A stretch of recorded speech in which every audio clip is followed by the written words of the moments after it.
Vous avez certainement entendu parler de l'entrepreneuriat. Vous avez certainement entendu que pourquoi les jeunes Africains qui sont diplômés ne veulent pas entreprendre. Vous avez certainement envie d'entreprendre et vous ne savez pas comment est-ce que vous allez vous y prendre. Vous avez envie d'entreprendre parce que les autres entreprennent. Et je suis Chimène Monkoua, je suis consultante en emploi. Je fais partie d'une petite équipe et nous accompagnons des personnes à avoir un emploi depuis la rédaction du CV jusqu'à la fin, jusqu'à l'entretien, à même décrocher son poste. Nous faisons également la consultance pour accompagner toute personne porteuse de projet. Vous voulez mettre en place une société ou alors une ONG, nous pouvons vous accompagner. Vous avez des ONG et vous avez besoin d'appui pour vous accompagner en ce qui concerne la gestion du projet et le suivi du projet. Nous sommes là pour vous accompagner. Nous faisons également la communication parents-enfants, surtout les adolescents, sur les sujets qui sont dits sujets tabous en Afrique, malheureusement.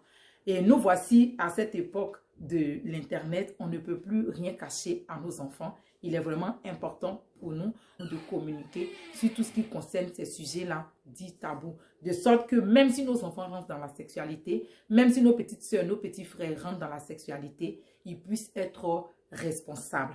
Alors dans cette vidéo, nous voulons aborder les 4 piliers de l'entrepreneuriat. À savoir, parce qu'il ne s'agit pas d'entreprendre, mais il faut entreprendre à succès, c'est-à-dire réussir dans tout ce qu'on va entreprendre.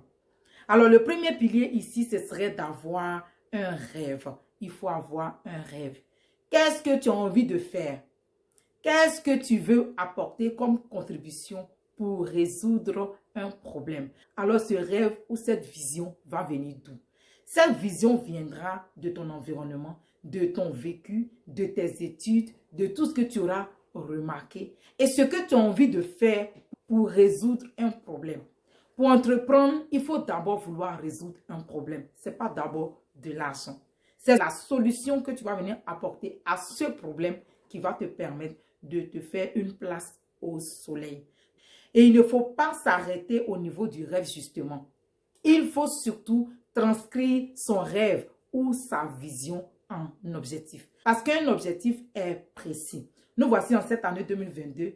Nous nous sommes fixés certainement plusieurs objectifs. Jusqu'au 31 décembre 2022, nous pensons qu'il serait bon pour nous de faire ça, de faire ça, de faire ça. Voici ce que c'est qu'un objectif. Or que si c'était un rêve, ça peut prendre encore 2, 3, 4, 10 ans. Ce qui est sur le rêve demeure dans l'esprit. Donc, il faut être capable de transcrire ton rêve en objectif. Le second pilier, c'est la motivation. Cette partie me plaît bien, la motivation. Et la motivation, c'est vraiment le carburant de toutes les actions que nous allons mener pour atteindre l'objectif qui est notre premier pilier. À ce niveau, je voulais qu'on fasse une petite réflexion. Qu'est-ce qui fait peur beaucoup plus à l'humain? On est bien d'accord que c'est la mort. C'est la mort qui nous effraie. Quand nous sommes malades, nous nous donnons tous les moyens pour être guéris. Même si on n'a plus d'argent, on va même lancer quelques SOS pour nous aider parce qu'on n'a pas envie de mourir. Vu qu'un entrepreneur est confronté à des problèmes, l'entrepreneur doit avoir la capacité de voir les problèmes comme un défi à relever. De même qu'une maladie se présente à une personne, la personne voit cette maladie comme un défi à relever, je dois faire tout pour être guéri.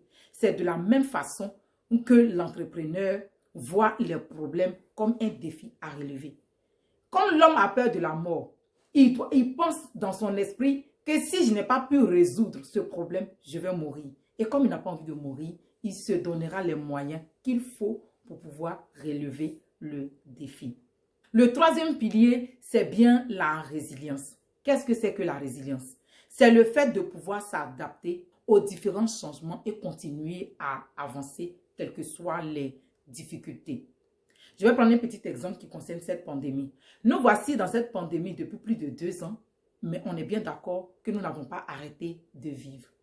Nous remarquons que dans les différents pays, les gouvernements ont pris des dispositions qui permettaient de continuer à vivre en attendant. Pour les gens qui travaillent en entreprise, par exemple, on leur a dit qu'il faut faire du télétravail. Tu restes chez toi, tu continues de travailler sur le sujet, tu restes en collaboration au téléphone ou par mail avec tes collaborateurs et vous avancez. S'il y a un cas à l'école, voici ce qu'il faut faire. S'il y a un cas dans une famille, voici ce qu'il faut faire. S'il faut aller à l'hôpital, voici ce qu'il faut faire. Les gens ont mis des protocoles, les dispositions à tous les niveaux pour que la vie puisse continuer. Ça s'appelle la résilience. Donc, un entrepreneur doit être capable de s'adapter à des situations pour pouvoir avancer.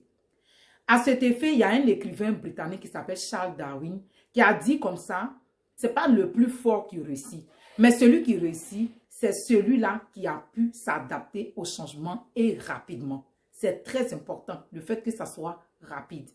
Le problème se pose à toi aujourd'hui, tu ne vas pas attendre 1 an avant de vouloir le résoudre. C'est quelque chose qui est continuel. Donc, un entrepreneur doit être capable de réfléchir vite, de trouver des solutions adaptées très vite, de sorte que son entreprise ne plonge pas en situation difficile. Le 4e et le dernier élément, c'est bien la connexion. Alors, un entrepreneur n'est pas solitaire. Un entrepreneur est accompagné de bonnes personnes. Même si tu décides de créer ton entreprise et que tu veux être seul pour l'instant, cela ne veut pas dire que tu dois réfléchir seul et que tu dois mettre tout en œuvre tout seul.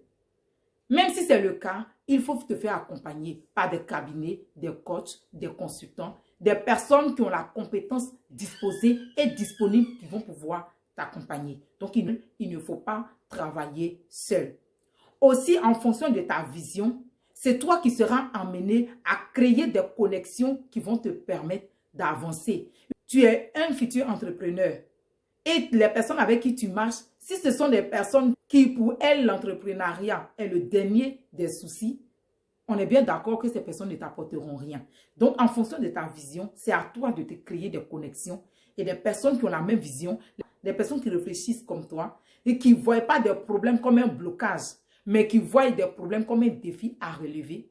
Un entrepreneur doit se créer ses connexions. Je voulais tout de même préciser que cet esprit d'entrepreneuriat, ces 4 piliers, ne concernent pas seulement les futurs entrepreneurs, même tout le monde. Alors, tu es salarié ou pas, cela te concerne. Raison de plus même, comme on l'a dit dans notre précédente vidéo, d'activer notre ENITA pour avoir notre première embauche cette année.